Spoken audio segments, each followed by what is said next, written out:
Meron ako ditong kalahating kilong sotanghon. Ito yung brand na aking ginamit. Bababad ko muna ito sa tubig.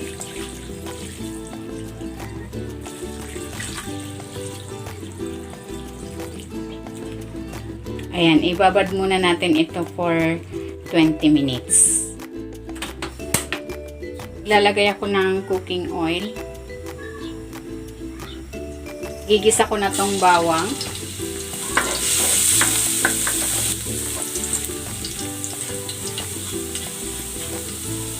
At ang sibuyas.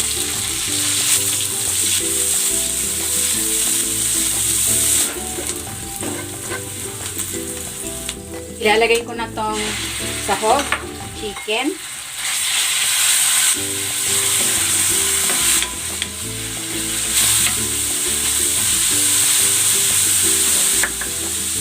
Lalagyan ko ito ng toyo at ng paminta.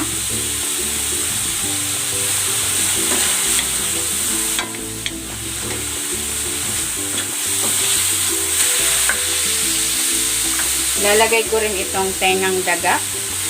Dried ito, binabad ko lang sa tubig.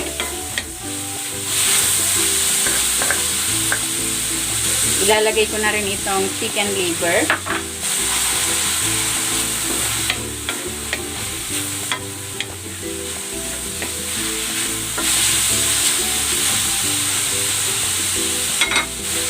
Maglalagay din ako ng oyster sauce.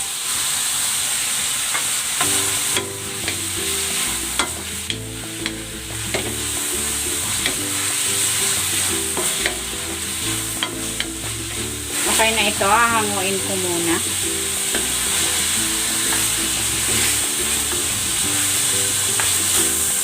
Lalagay na ako ng chicken stock. Ayan, nagpakulo ako ng buto-buto ng chicken.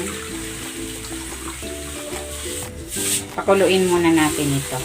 Ayan, kumukulo na yung ating sabaw. Titimplahan ko ito ng toyo.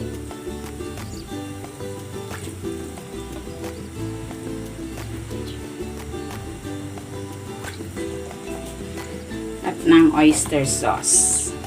Maglalagay din ako dito ng paminta.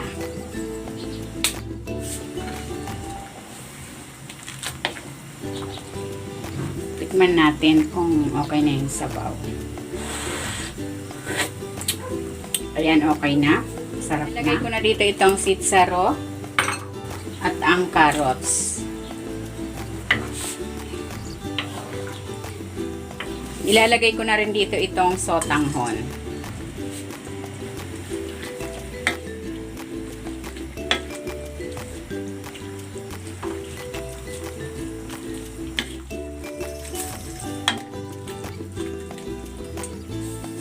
Ilalagay ko na rin itong repolyo.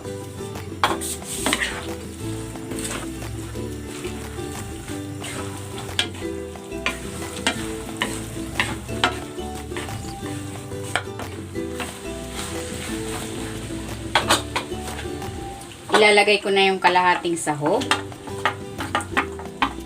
Pang toppings natin yung iba.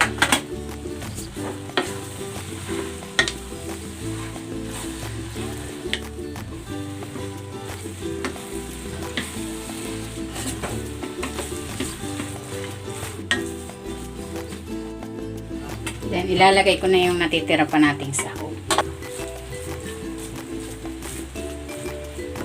Naluto na itong ating sotanghon gisado. Hanguin na natin.